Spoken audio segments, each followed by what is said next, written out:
कि ये जो राजा के दरबार में पैट्रोनेज होते थे, ये बड़े बड़े इतिहासकार जो होते थे लिखते थे, और इन्होंने जो भी इतिहास देखा या लिखा, ये अमीरों का इतिहास कहा जाता है। जैसे बाकी सब्जेक्ट होते हैं, जैसे कॉमर्स है, साइंस है, ये सारे सब्जेक्ट्स होते हैं, तो इसमें कुछ ना कुछ है ना अमेंडमेंट्स आते रहते हैं, चेंजेस आते रहते हैं।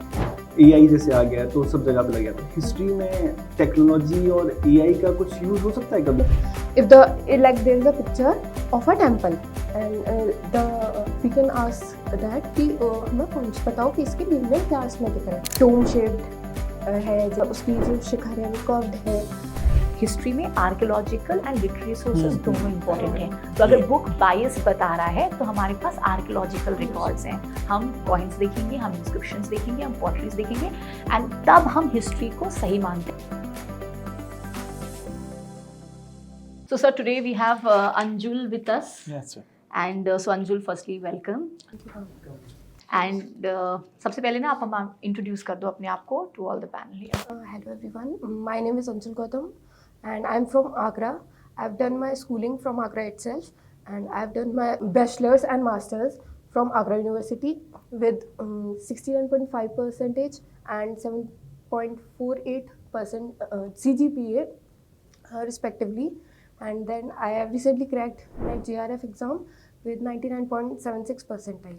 So congratulations Anjul, first of all. Thank you sir. And history is your subject और हिस्ट्री बहुत वास्ट सब्जेक्ट है, Yes sir. है ना। और मतलब इसको पढ़ने के लिए मतलब हम देखते हैं तो Indian history is different state histories होती है। तो क्या पढ़ने की स्ट्रेटजीज आपने रखी थी जब आपने जेआरएफ के लिए प्रिपेयर किया था? बिकॉज 10 यूनिट्स होती है, 10 यूनिट्स में डिफरेंट हिस्ट्रीज अलग अलग जगह की अलग अलग है ना बताते हैं। तो क्या स्ट्रेटजीज रही थी आपकी पढ़ते वक्त, या फिर एज एन असिस्टेंट प्रोफेसर आप अपने स्टूडेंट को क्या गाइड करो? Sir first of all ma'am की गाइडेंस में ही मतलब मैंने प्रिपरेशन की थी।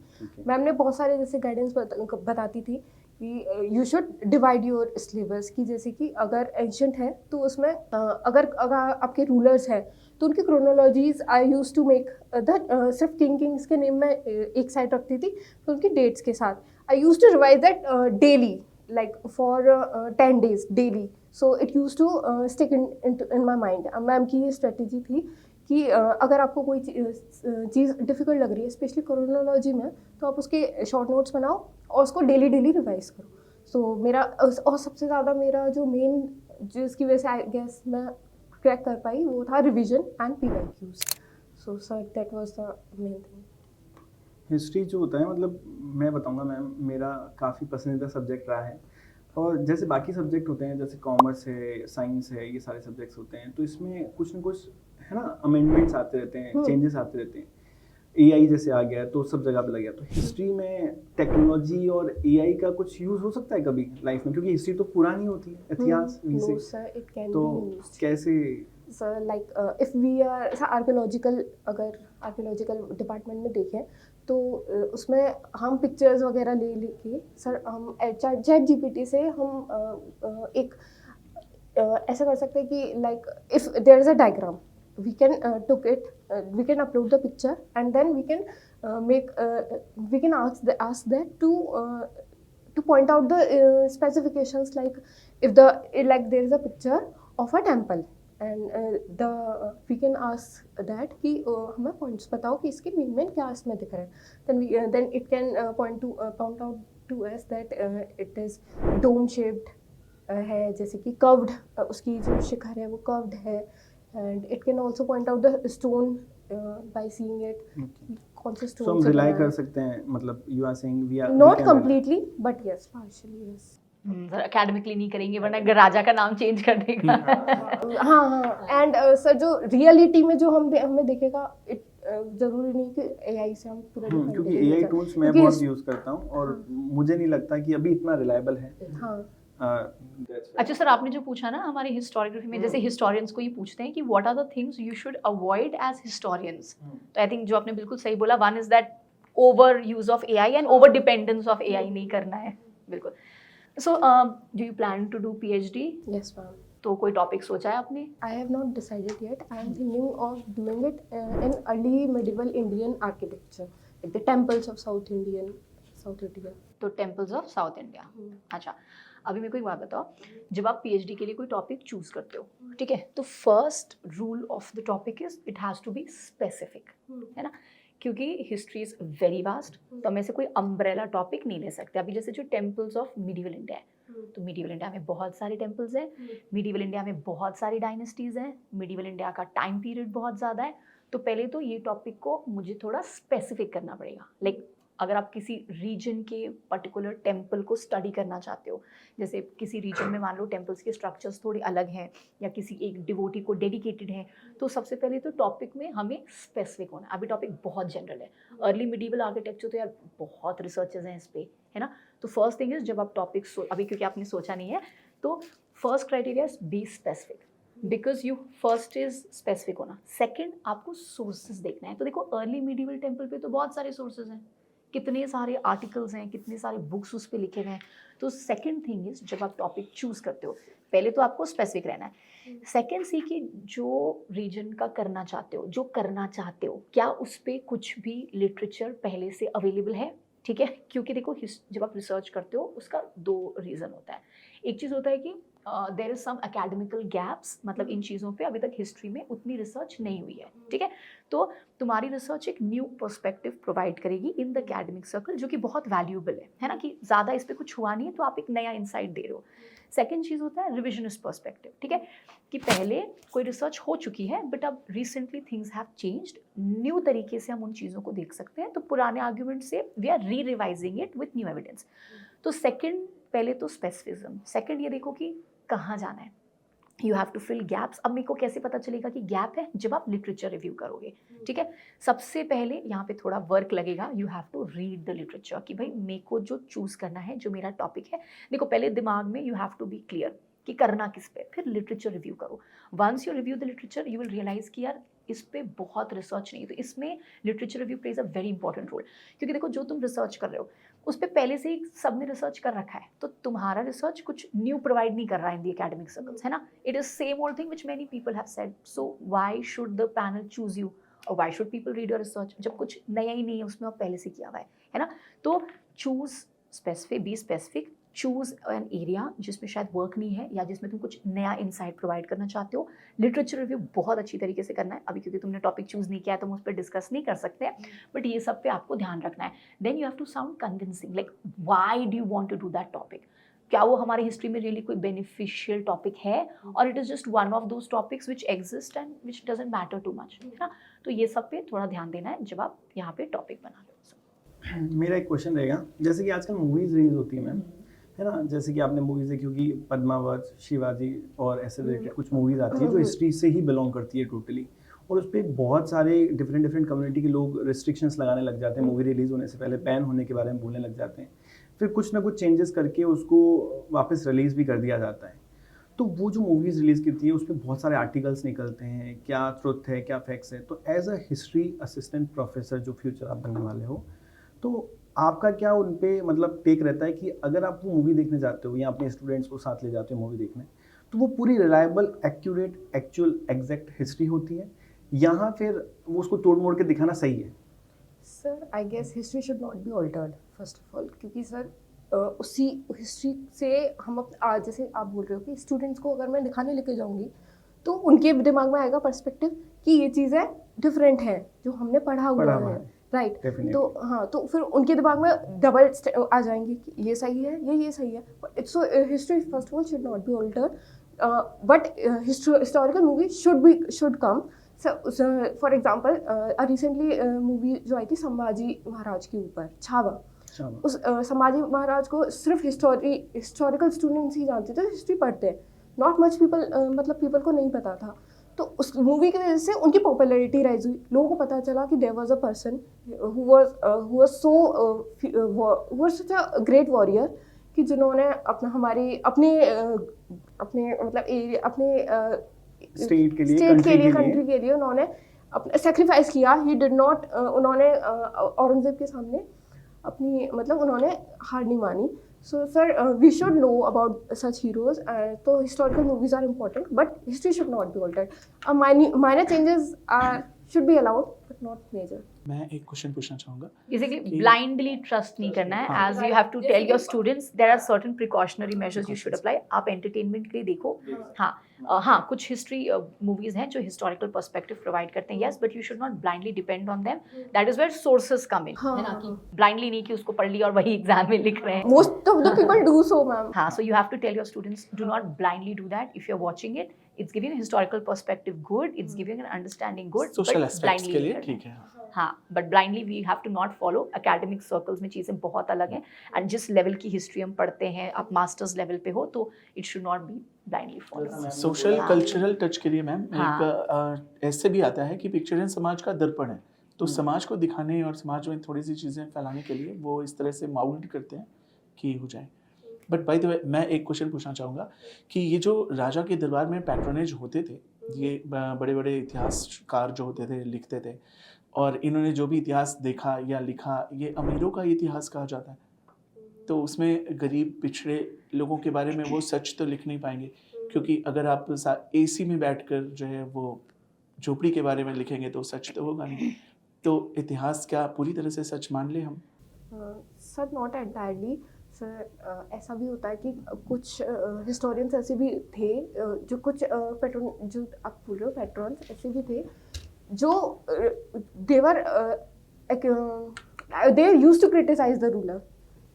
Sir there was an example Mohammad bin Tughlaq के टाइम पे, I am not able to recall the writer, but he used to criticise the ruler कि ही वाज लाइक उसको आधा पागल बोला जाता था उसको कि पागल स्वप्नशील, हाँ he was a mad genius उसको बोलते थे कि उसकी उसके जो प्लान्स थे वो तो अच्छे थे but they were not they practical नहीं थे। हाँ मटेरियलाइज नहीं कर पाए उन प्लान्स को। तो sir there were also some writers who used to criticise the plans and policies of the rulers, but majorly जो पोइट्स और राइटर्स होते थे they used to make the king look great, क्योंकि वो उनको पेमेंट करते थे। Yes. तो हिस्ट्री में तो ऐसे 80% पोर्शंस हैं जो पेमेंट पाकर हिस्ट्री लिखे हुए हैं, तो हिस्ट्री तो डिनाई कर देनी चाहिए मेरे हिसाब से। सर हिस्ट्री हर इंसान की पर्सपेक्टिव से अलग अलग हम देखते हैं। जैसे कि अगर वो इंसान जो उससे पेमेंट ले रहा है वो उसके अलग पर्सपेक्टिव से लिखेगा, but at the same time अगर कोई ऑनेस्ट इंसान है मतलब जिसको who want to show the real side of the society, वो अपने अलग पर्सपेक्टिव से लिखेगा। So we can get different perspectives from different angles. Perspectives अलग होने चाहिए, बिल्कुल सही, बहुत अच्छे, नाइस।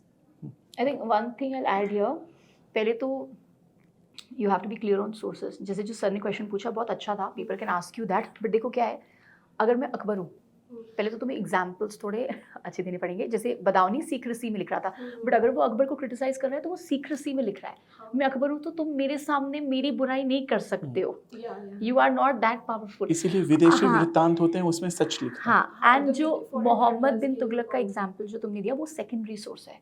मैं जैसे सर ये दोनों राजा हैं, मैं इनके टाइम पे अलग लिख रही हूँ, that's my primary source. I can be biased obviously, क्योंकि अगर मैं इनकी कोर्ट पोइट हूँ, ये मुझे पैसा दे रहे हैं, तो ऑब्वियसली मैं इनको अच्छे से ही दिखाऊंगी, है ना।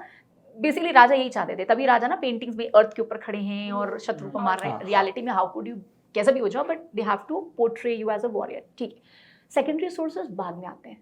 मैं तुम्हारे बारे में, जब तुम राजा हो, I might not right bad, secondary sources में क्रिटिसिज्म हो सकता है।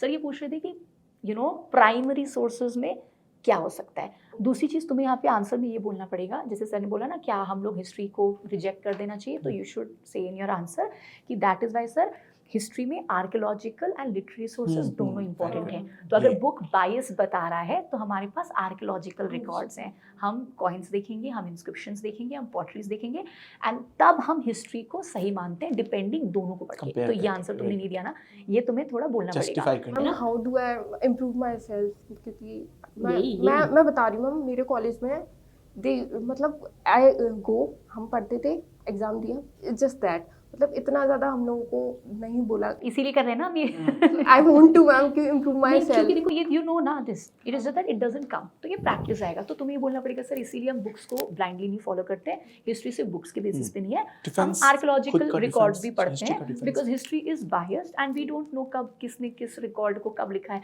बुक्स में एडिटिंग होती है, मैं बाद में आके कुछ एडिट कर दूं, कुछ चैप्टर्स लॉस्ट हैं हिस्ट्री के, तो you should say that is why we collaborate both sources, archaeological books पढ़ते हैं, फिर उस हिसाब से हम हिस्ट्री कंस्ट्रक्ट करते हैं। हिस्ट्री में ग्रे एरियाज होते हैं, जहाँ पे बुक में अलग लिखा है सेम आदमी के बारे में, आर्कियोलॉजी रिकॉर्ड्स में अलग लिखा है, तो उनको हम ग्रे एरिया कहते हैं, बिकॉज अब आप और मैं तो थे ही नहीं, so we just leave it as it is. तो थोड़ा सा मुझे लगता है आर्ग्यूमेंट्स को हल्का सा रिफाइन करने की जरूरत है। इसके लिए तो शायद मैम एक अलग पर्सपेक्टिव से भी कुछ हिस्ट्री को रिकॉल कर रहे हैं और डाटा कलेक्ट कर रहे हैं शायद, तो उसके बारे में भी पढ़िएगा, दिया है होगा किताबों में।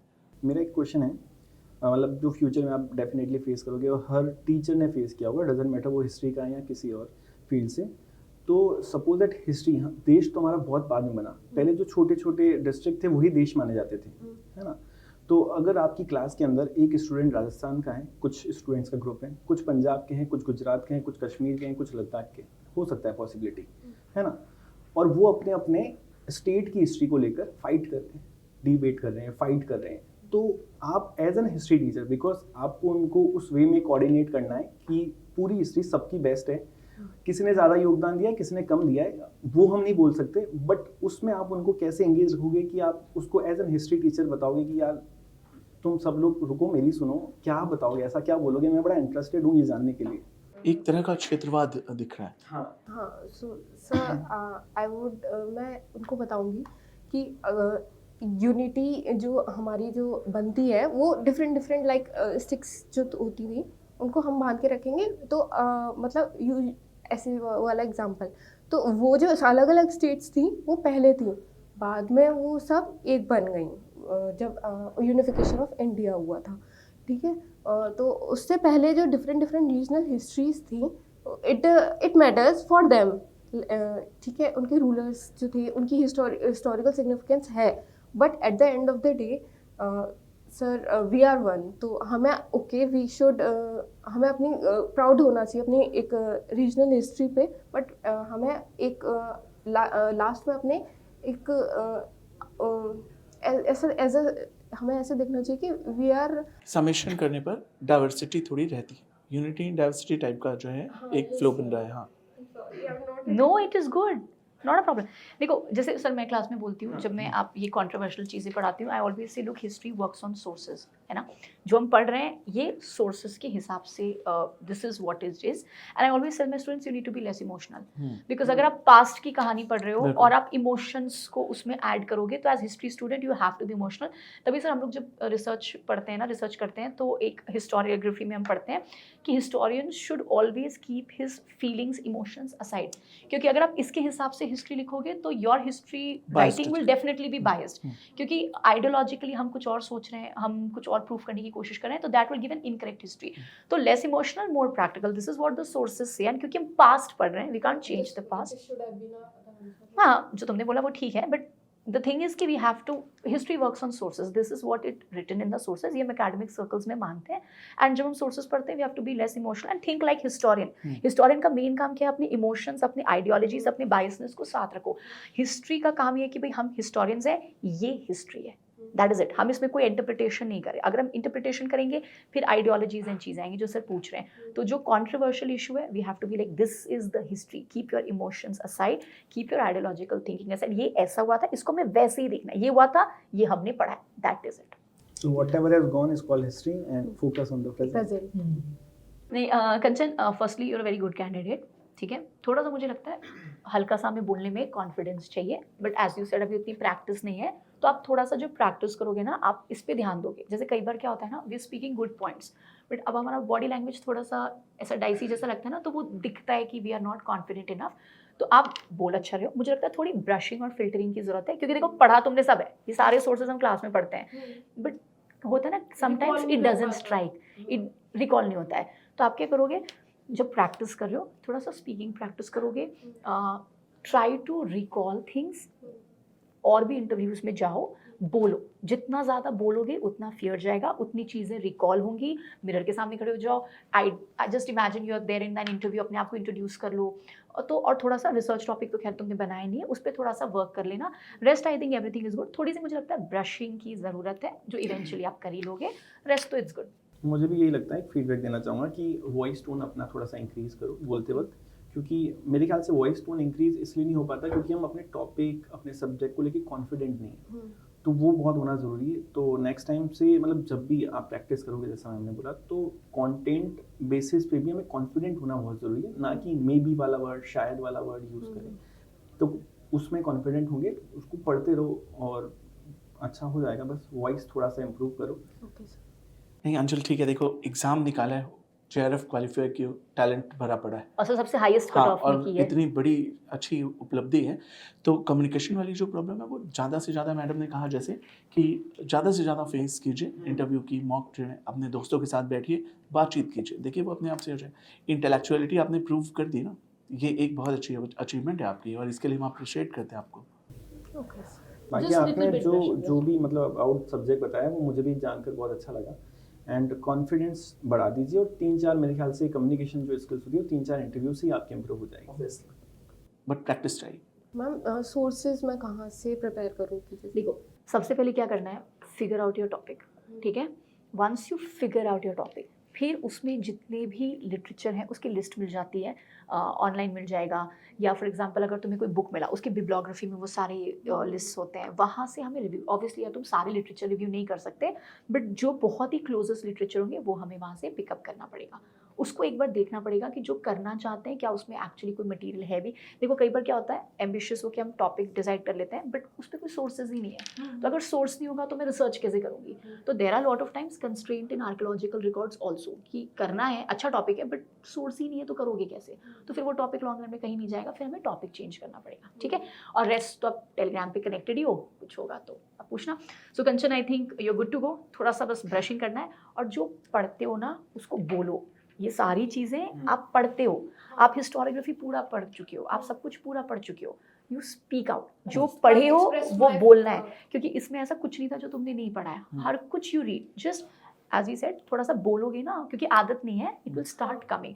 And as sir said, you have to speak confidently, क्योंकि जो पैनल रहेगा उसमें बहुत ही सीनियर टीचर्स रहेंगे, एंड अगर मेरा बॉडी लैंग्वेज पहले से ही ऐसा है शाई और डाइसी, तो इट डजंट शो गुड, है ना। You have to be confident enough, and rest you're good to go. Okay. So thank you so much, Kanchan, Thank you, and Kanchan. all the very best. Thank you, All the sir. best.